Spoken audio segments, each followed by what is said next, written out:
바랍니다. 오늘 본문 말씀 함께 읽겠습니다. 마태복음 5장 33절부터 37절 우리 한 목소리로 같이 읽겠습니다. 시작.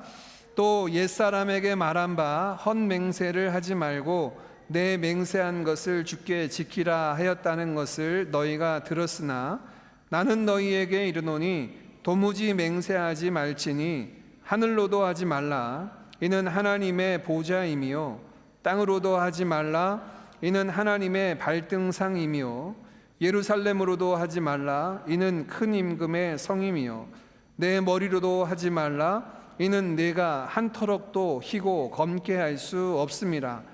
오직 너희 말은 옳다 옳다 아니라 아니라 하라. 이에서 지나는 것은 악으로부터 나느니라. 아멘. 지난주에 제가 이제 한 자매님을 만나서 이렇게 신방을 하면서 대화를 나누는데 그 자매님이 저한테 이제 이런 이야기를 하셔요. 목사님, 지난 2주간 목사님 그 산상순 말씀이 여느 설교하고 좀 다른 말씀이었던 것 같아요 라고 말씀을 하시는 거예요. 그 내용이 지난주 말씀이 이혼하지 말라라는 말씀을 우리가 반대말로 적용하자 우리의 결혼을 굳게 지키고 결혼의 언약 가운데 건강하게 세워가자라는 말씀이었는데, 평상시 같았으면 이 결혼이라고 하는 주제의 말씀을 예수 그리스도와 신부된 교회, 신랑 되신 예수님과 신부된 성도의 관계로 이렇게 설명하셨을 텐데 전혀 그러지 않아서 좀 지난주 말씀, 지지난주 간음하지 말라라는 말씀이 평소와는 좀 다른 말씀이었던 것 같습니다. 이런 이야기를 하세요. 그러시면서 이런 질문인 겁니다. 지난주 그 이혼과 결혼에 관한 말씀을 그러면 예수 그리스도와 성도와 교회와의 결혼으로 이해해도 되는가라는 질문, 그것이 이제 내포되어 있는 질문이었는데요. 자, 우리가 지금 산상수훈을 보고 있는데요. 산상수훈을 보면서 우리가 출발하면서 그런 말씀을 드렸습니다. 산상수훈은 기독교 윤리의 최고봉, 정수가 담겨져 있습니다. 크리스찬으로서 우리가 어떤 삶을 살아가야 하는가라고 하는 내용들을 담고 있기 때문에 사실은 산상수훈을 볼 때는 그런 영적인 해석과 그리스도와 연합되는 삶을 보기보다 문자 그대로 예수님께서 우리에게 교훈해 주고자 하시는 대로의 삶으로 우리가 받는 것이 중요합니다. 왜냐하면 고린도후서 말씀처럼 그런지 그리스도 예수 안에 있는 자는 새로운 피조물이 되었다라고 말씀하고 있어요. 예수님을 믿으면 우리에게 놀라운 변화가 일어나는데 그것을 새로운 피조물이 되었다라고 말씀하고 있고, 바울은 서신서에서 너희는 새 생명 가운데 행하라라고 새 생명 얻은 자들이라고 말씀을 하고 있습니다. 이 새 생명 얻었다라고 하는 것, 새로운 피조물이 되었다라는 것은 신분만 얻은 것을 말하는 게 아닙니다. 얻은 신분을 가지고 어떻게 살아야 하는가 하는 삶이 포함되어 있습니다. 한 몇 해 전의 일입니다. 어떤 분이 이제 저에게 찾아오셔서 이런 말씀을 하신 적이 있습니다. 목사님, 우리가 교회에 와서 하나님의 말씀을 설교를 통해서 들을 때 복음을 듣기를 원합니다. 복음을 듣기를 원하는데 많은 목사님들이 윤리적인 설교를 하는 것 같습니다. 착하게 살아라, 거짓말하지 말아라, 사랑해라, 나누어 줘라, 이런 윤리적인 설교를 하는데 그건 설교가 아니지 않습니까? 설교는 예수 그리스도가 담겨져 있어야 되고 포함되어 있어야 되고 그리스도의 그 십자가 복음이 선포되어야지 설교가 아닙니까? 이런 말씀을 하신 분이 계셨습니다. 여러분 어떻습니까? 우리가 성경을 읽고 또 설교를 하고 말씀을 이해할 때 성경의 중심이 예수 그리스도라는 사실을 분명히 압니다. 그렇게 고백을 합니다. 그런데 이 기독론적으로 성경을 본다라고 하는 것을 우리가 너무 폭 좁게 생각하면 모든 본문 안에서 예수님이 나타나고 드러나는 것도 필요하겠지만 반대로 예수 그리스도 안에서 새로운 피조물이 되었고 새 생명 가운데 행하게 되었다면 새 생명 가운데 살아가는 우리가 어떤 삶을 살아야 하는지의 내용도 기독론 안에 들어와 있습니다. 그래서 그리스도 중심으로 성경을 이해하고 예수 중심으로 말씀을 나눈다 하는 것이 기독교인의 크리스찬의 윤리적인 부분들을 외면하거나 내려놓는 것이 아니라 오히려 예수 그리스도 안에서 새로운 피조물이 된 우리는 어떤 삶을 살아가야 하는가라고 하는 부분들을 더 분명하고 더 중요하게 우리에게 말씀해 주고 있다. 그것의 최정수에 있는 말씀이 바로 지금 우리가 살피고 있는 산상수훈의 말씀입니다. 그러니 여러분, 우리가 산상수훈의 말씀을 받을 때 그리스도 안에서 새 생명 얻은 기쁨 플러스 우리가 얻은 그 새 생명 가운데 어떻게 그것을 행해야 되는가라고 하는 것을 마음에 새기기를 원합니다.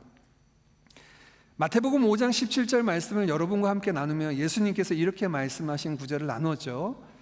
예수님께서 율법을 폐하러 온 것이 아니다. 율법을 완전하게 하라고, 완성하러 오셨다라고 말씀하셨습니다.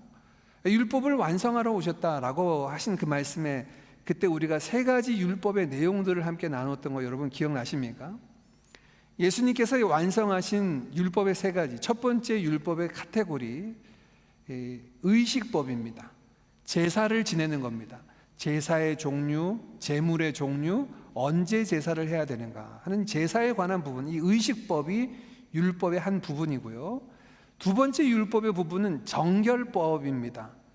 이것은 우리가 어떤 것을 주의하고 깨끗하고 더러운 것을 구분하고 살아야 하는데, 위생상의 깨끗하고 더러운 것뿐만 아니라 이것은 우리가 세상 속에서 새 속에 물들지 아니하는 더러움에 대해서 지켜야 할 것에 관한 말씀을 포함하고 있죠. 이 의식법이 있습니다. 예수님은 이 의식법과 정결법 두 가지를 예수님의 십자가 죽으심과 부활을 통하여 완성하셨습니다. 그래서 오늘날 우리는 더 이상 우리가 소를 잡고 양을 잡아서 하나님 앞에 나오지 않아요. 또는 우리가 이 정결 규례를 따라서 음식을 구분해서 먹거나 아니면 다른 사람들을 접촉하는 것을 주의하거나 그렇게 살지 않습니다.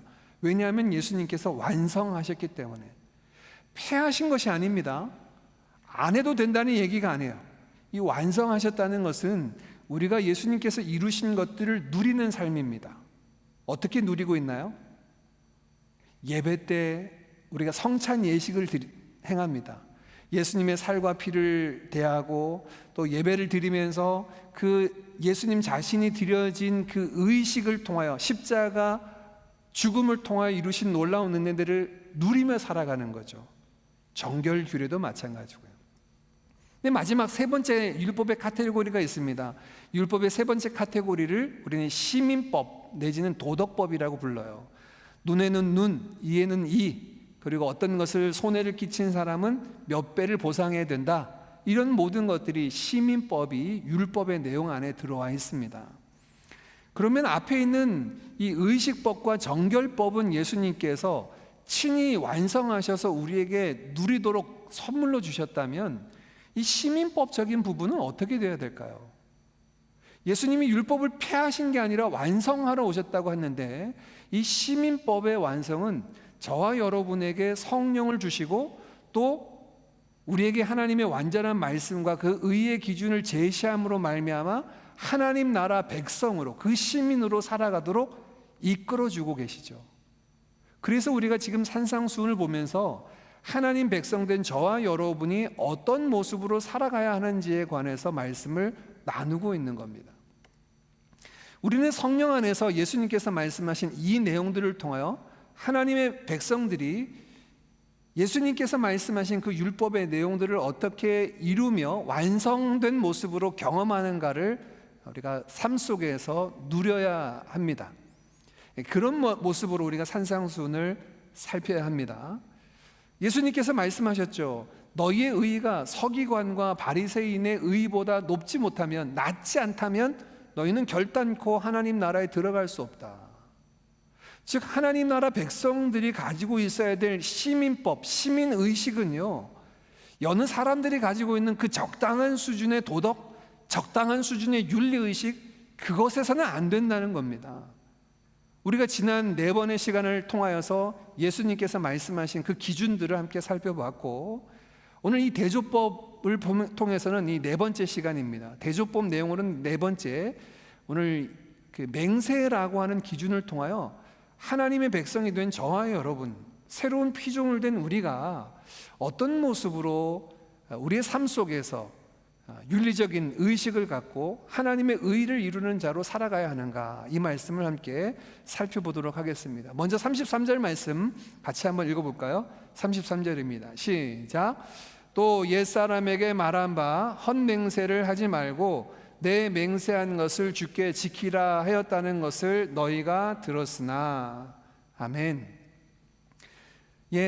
너희가 옛사람에게 말한 바 헛맹세를 하지 말고 또한 맹세한 것은 주께, 주님 앞에서 그 맹세를 지키라 하는 말을 너희가 들었다라고 이렇게 예수님께서 말씀하셨는데, 이 33절 말씀이 구약 성경 율법의 어느 구절에 나와 있는지를 찾아보면 안 나옵니다. 문자 그대로 이 내용이 담겨져 있는 구절은 없어요. 대신 여러분 이제 집에 가시면 성경책을, 종이책을 여시면 이 33절 앞에 디귿이라고 각주가 달려 있습니다. 한국 성서공회에서 각주를 달아놓고 이 33절이 연관된 레위기, 민수기, 신명기 세 개의 성경 구절을 각주로 친절하게 달아놓았어요. 정확하게 이 33절 말씀이 율법에 담겨져 있지는 않지만 이 레위기, 민수기, 신명기의 내용이 이 33절 말씀의 근거 구절이 된다라고 설명이 되었는데, 다시 말하면 이 당시 예수님 당시에 유대인들은 어떻게 이 말씀을 이해하고 있었냐면, 맹세라고 하는 것에 있어서 헛맹세하지 말라는 거예요. 거짓말로, 아니면 그냥 표면적으로 겉으로 하는 맹세하지 말고, 약속하지 말고, 맹세를 했다면, 약속을 했다면 주님 앞에서 지키듯이 힘써서 반드시 지키라 하는 말을 너희가 들었다, 이 말씀을 예수님께서 하신 겁니다. 근데 이 대조법에 의하면 이 33절 말씀은 서기관과 바리새인들이 가지고 있는 의, 예수님께서 거절하신 의를 이야기하신 거거든요. 자, 질문입니다. 여러분 다시 한번 보십시오. 33절 여기에 이상한 게 있습니까? 헛맹세하지 마라, 그리고 맹세를 했다면 주께 그 하나님 앞에서 이것을 반드시 지키라, 이게 좀 뭐가 이상한 구절이 있으신가요? 없어요. 이렇게만 살아가면 정말 사람들 사이에 문제가 없을 것 같아요.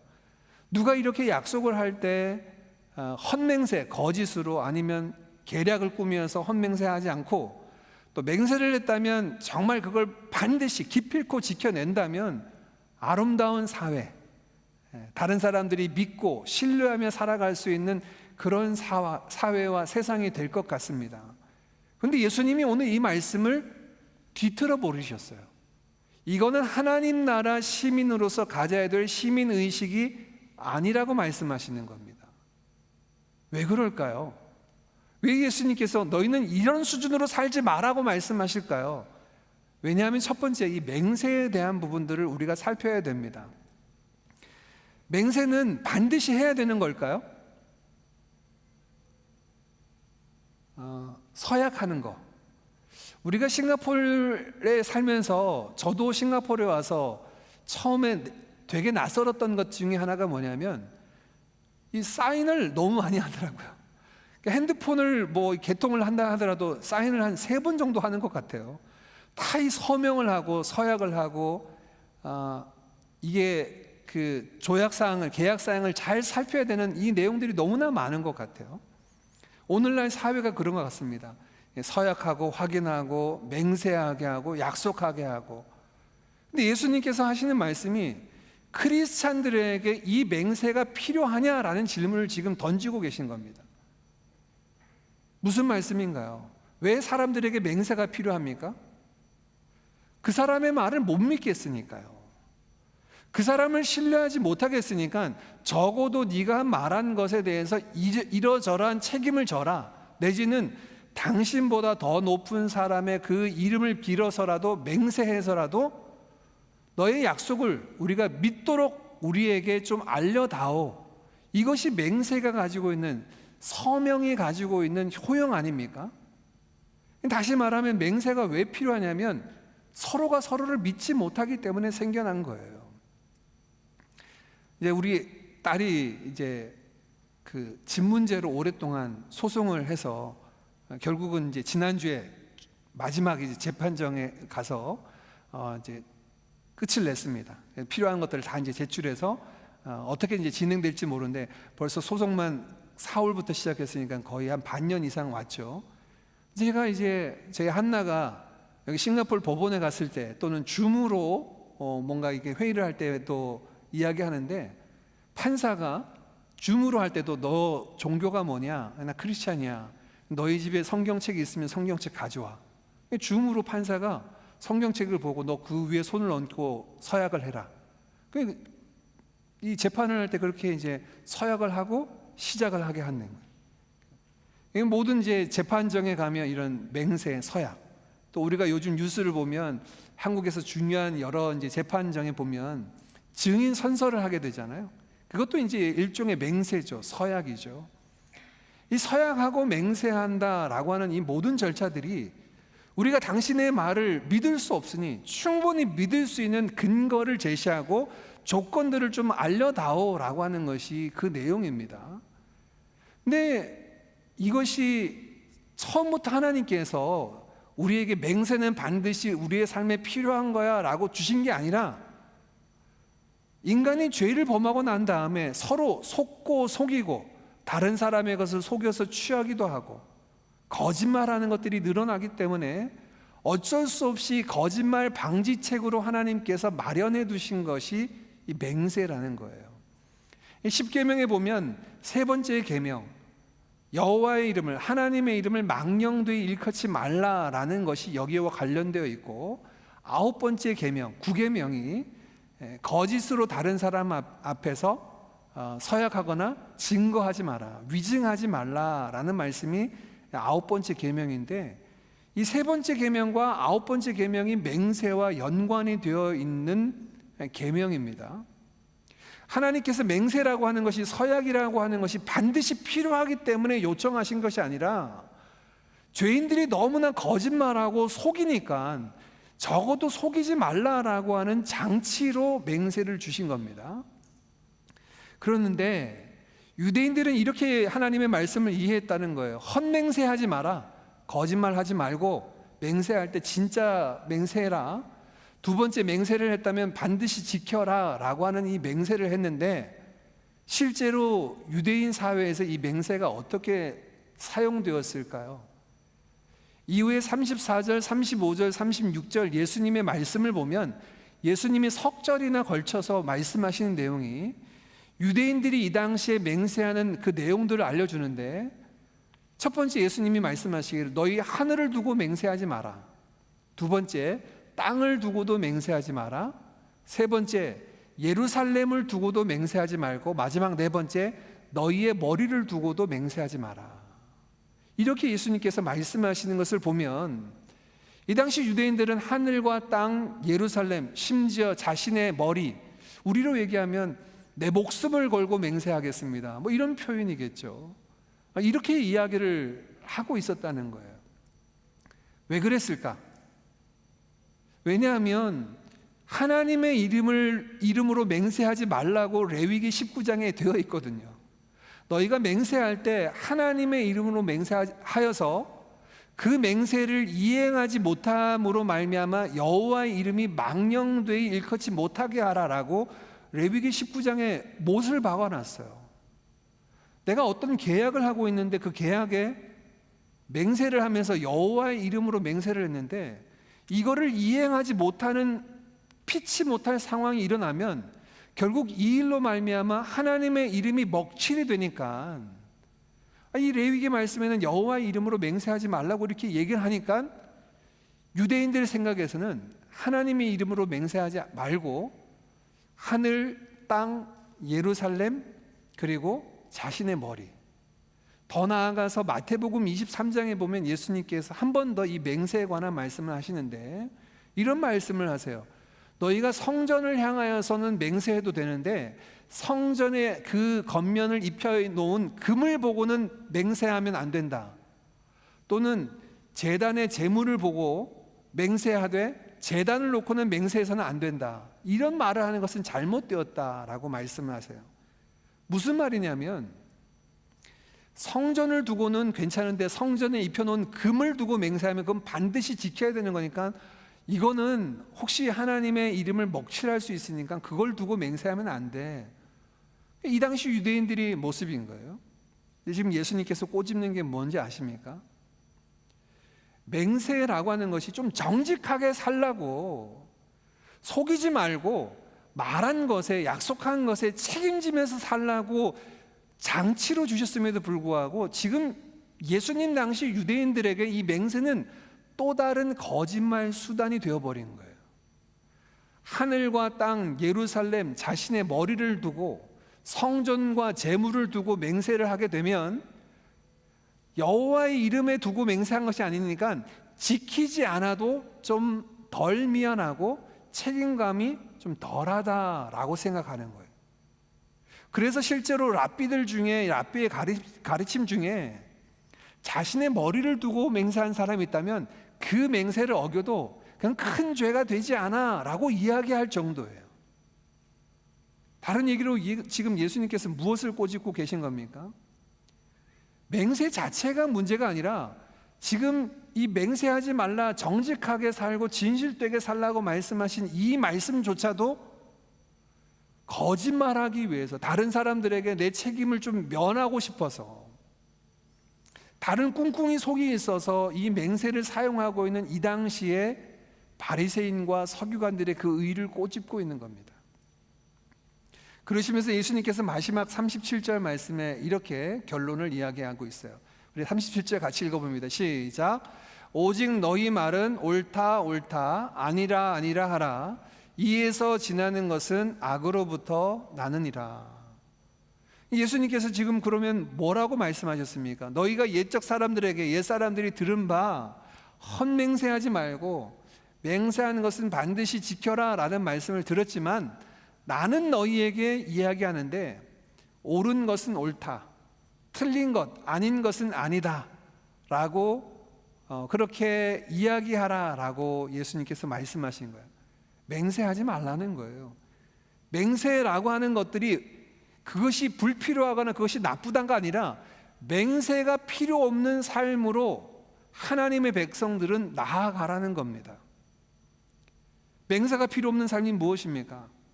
우리가 말하는 옳다라는 말은 옳은 것으로 드러나는 삶이어야 됩니다. 아니다라고 하는 것은 아닌 것이 되도록 살아가야 되는 겁니다. 이것이 진실되고 정직하고 신실한 삶인 겁니다. 굳이 맹세라고 하는 것들을 가지고 와서 내 말의 진정성과 그 사실 여부를 드러낼 필요 없이 하나님의 백성이라면, 예수 그리스도의 제자라면 우리가 옳다라고 하는 것은 옳은 것이어야 하고 아닌 것은 아니어야 된다라고 하는 것으로 말씀하고 있는 거예요. 그만큼 진실되게, 성실하게, 정직하게 살라라고 말씀을 하시는 겁니다. 우리의 삶의 모습이 그런 거예요. 이 말씀이 재미나게요, 헬라어 원어 성경을 보면 옳다 옳다, 아니라 아니라 이 부분을 한글 성경에 제대로 번역했는데요, 헬라어에 보면 나이 나이 우우라고 되어 있어요. 옳은 것은 옳다, 틀린 것은 틀리다. 이게 나이 나이 우우. 제가 설교를 준비하면서 요거 우리 성도님들과 한번 해봐야 되겠다. 한번 해볼까요? 나이 나이 우우. 네, 헬라어 잘하시네요. 이게 뭡니까? 여러분 기억하십시오. 우리가 옳다 말한 것은 옳은 것이어야 합니다. 우리가 아니다라고 말하는 것은 아니어야 해요. 이게 신자의 삶이어야지 맹세라고 하는 것들을 필요로 한 삶으로 나아가지 말라는 거예요. 이 말씀에 대해서 어떤 일부 사람들은 잘못 오해한 사람들이 있습니다. 예수님의 말씀이 맹세하지 말라라고 하니까 이걸 문자적으로 절대 맹세하면 안 돼, 그래서 법원에 가서도 맹세하지 않는 사람들, 이런 사람들이 있어요. 기독교 종파 중에는 루터교의 일부가 그랬고, 우리가 좀 이단으로 보는 퀘이커 교도들은 여전히, 퀘이커 교도들도 맹세하면 안 된다, 예수님이 하지 말라 했다, 이렇게 이제 이야기를 해요. 그들은 법정에서도 선서를 하지 않습니다. 예수님이 말씀하시는 것은 그 모든 것들을 하지 말라는 말씀이 아닙니다. 예수님께서 마태복음 후반에 보면 마지막 십자가 지시기 전날 그 새벽녘에 사내들인 공회에 끌려가서 재판받으실 때 대제사장이 예수님에 대해서 서약을 하게 하는데 예수님 그대로 다 하십니다. 이 얘기는 그런 이야기, 재판정 안에서 또 하나님의 말씀을 증거하는 것 가운데에서 그런 것이 불필요하거나 하지 말라는 이야기가 아니라 주님께서 하시는 말씀의 그 이면은 성도들이 가지고 있는 윤리와 도덕의식은 거짓말해서는 안 된다는 거예요. 우리가 하는 말에 대해서 사람들이 의심하지 말아야 한다는 겁니다. 그렇게 정직하고 그렇게 진실된 삶을 살아가는 것이 예수의 제자된 삶이어야 한다는 거예요. 이것이 우리의 삶이어야 합니다. 여러분, 우리의 삶은 어떻습니까? 저는 이거를 말의 무게라는 한번 단어로 표현해 봤습니다. 저와 여러분의 말의 무게는 어떨까요? 우리가 하는 말을 다른 사람들은 얼마나 무거운 말로 진정성 있는 말로 듣고 있을까? 아니면 내가 하고 있는 말을 가벼운 말, 늘 어떤 무게감이 없는 말로 우리가 받고 있지는 않을까? 제가 이제 교회 안에서 보통 이제 뭐 중고등부, 청년부 시절에 수련회나 MT를 가면 이제 게임을 많이 하잖아요. 서로 이제 교제하기 위해서. 그때 재미나게 했던 게임 중에 하나가 있는데 여러분 아십니까? 마피아 게임이라고? 네, 마피아 게임이라는 게 있어요. 이 마피아 게임을 하는데 참 이 수련회 때 보면 좀 슬픈 광경인데 수련회 때 집회하면서 막 은혜 받고 눈물 콧물 쏟으면서 막 기도하고 끝나고 숙소 가서는 마피아 게임 하는데 이 마피아 게임 내용이 뭐예요? 속여놔야 되는 거예요. 이게 마피아고 선량한 시민이 있고 이렇게 마피아가 있는데 누가 마피아인지를 잡아야 되는데 이제 잘 속이면 이제 승리하는 게임인 거예요.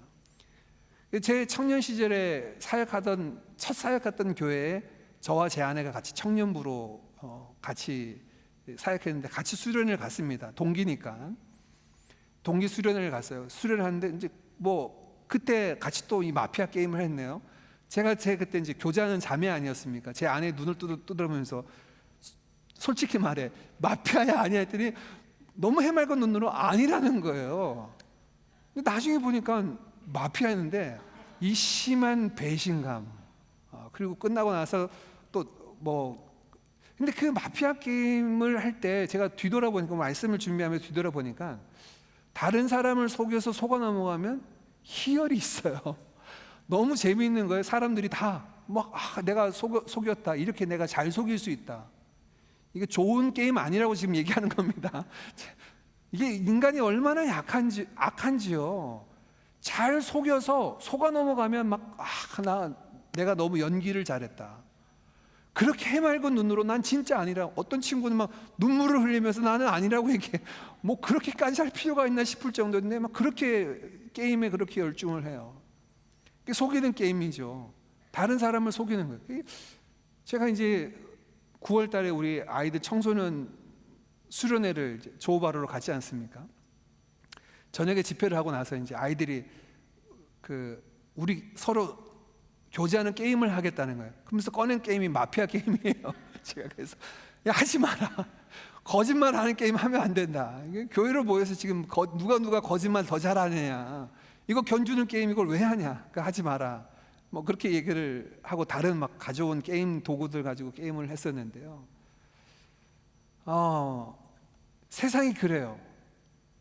뭐 사기치는 사람들, 또 사업을 하거나 일을 하는 사람들, 내가 얼마나 지금 내가 하는 일들을 잘 포장해서 저 사람이 알지 못하게 해서 더 많은 이익을 얻을 수 있는가? 이것도 정직하지 못하잖아요. 우리가 하는 말이 정말 그렇게 가치 있고 바르고 옳은 말들, 이런 말들이 되어서 오늘 예수님께서 말씀하신 것처럼 나이 우우, 옳은 것은 옳다라고 말할 때 사람들이 그걸 그대로 받을 수 있는, 그건 아니야 라고 이야기할 때 아니다라고 사람들이 받을 수 있는 그런 진정성 있는 진실된 사람으로 살아가는 것이 하나님의 백성으로 살아가는 것입니다. 이것이 우리의 수준이어야 돼요. 이런 모습으로 우리가 나아가야 되겠죠. 오늘 예수님의 말씀을 그대로 봤습니다. 그대로 봤는데 우리 크리스찬들이 살아가면서 예수님의 제자로 살아갈 때 맹세가 필요 없는 삶이었으면 좋겠어요. 다른 것들을 의지하여 예수님의 이름, 하나님의 이름을 걸고서 내 목숨을 걸고서 내가 무엇인가 이 말이 진짜야 라고 할 필요 없이 그냥 우리의 말이 진실되어서 이건 맞습니다 하면 사람들이 이것을 맞는 말로 받아들였으면 좋겠어요. 그렇게 수긍하고 받아들였으면 좋겠어요. 그렇게 진실된 자로, 주님을 따르는 자로, 주님께서 말씀하신 그 신실하고 진실된 자의 삶으로 나아가는 우리 모두가 되기를 간절히 바랍니다.